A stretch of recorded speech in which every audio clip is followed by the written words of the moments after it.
Hola, es Fernanda. Today I want to talk about capacity. And capacity around why...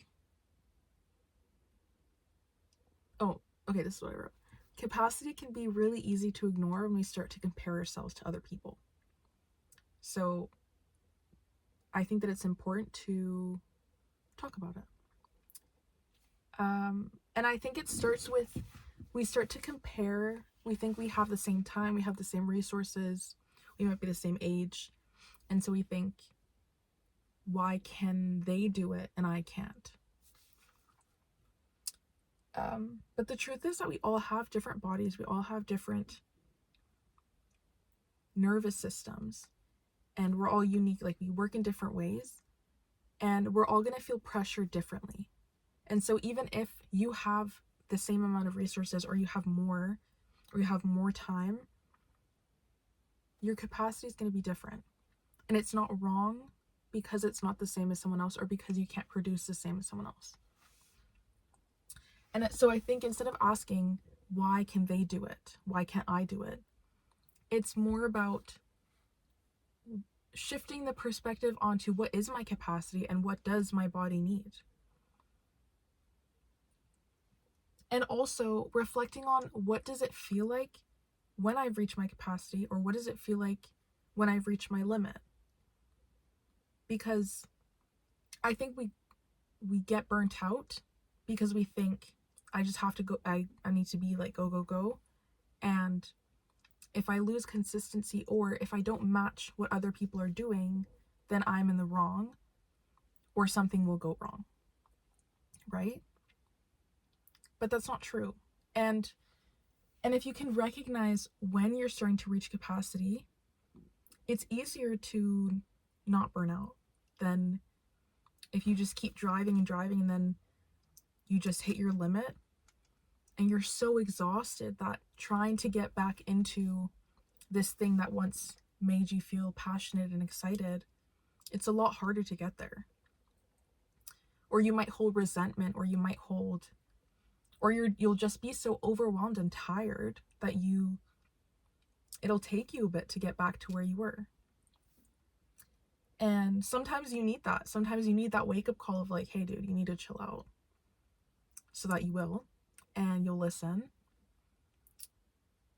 And I think that it's helpful if you can start to recognize what it feels like when you've reached capacity, what it feels like when you've reached that limit, so that when you start to feel those things come on, you know, okay, I need to pivot, I need to change something. So the first thing that I learned today that I will be practicing is to pause and listen, to just sit and notice any sensations in your body, any thought loops that are coming up, anything. If your head feels tired, if your body feels exhausted, if you feel hungry, just notice it. And then sit with that without trying to change anything. You're just gathering data. And then and take deep breaths. Because if you can calm your nervous system, you'll hear a lot more. And then once you've taken your deep breaths and you've listened and you're aware of what's going on, then you can ask, what does my body actually need right now? And then pause again and listen. And you might be surprised as to what kind of information you get. Like, I did this morning, and I literally heard take a nap. And I did that, and I felt great after. And so you just need to listen. Sometimes it's going to be, I need to eat something specific. Maybe it'll be, I want to create, but I'm at a 5 today instead of a 10 energy-wise. And I think that check-in can make a huge difference, because it's also about listening to yourself and feeling acknowledged, right? So then you're not reaching externally for other things. You know what you need, and you feel seen and acknowledged by yourself. And that's really powerful. And I have a couple other questions. Another thing you can ask yourself after you've done that check-in of, okay, what does my body actually need right now? Asking, why am I rushing? Because then you can become aware of, is this actually urgent? Or do I just feel pressure? I feel like it needs to be done now. And what makes you scared to slow down?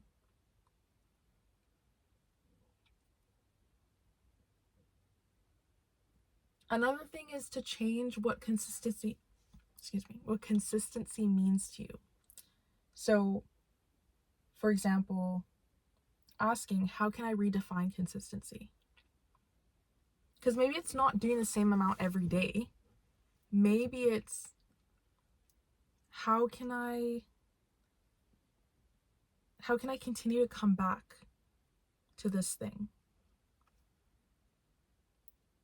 and come back to what I feel matters with changing my capacity? Because rest doesn't need to mean inconsistency. And consistency doesn't need to mean not resting. It could mean that maybe you do take a break one day. Maybe even doing 5 minutes of something is too much for you that one day, or it's not a priority that day. And it doesn't mean that you're going to lose momentum. But what it does mean is that by you listening to yourself and knowing this thing's important to me, that's why I'm taking this break. And that's why that check-in's so important, because you need to know why you're actually not doing it. Is it fear? Or is it exhaustion and you need rest?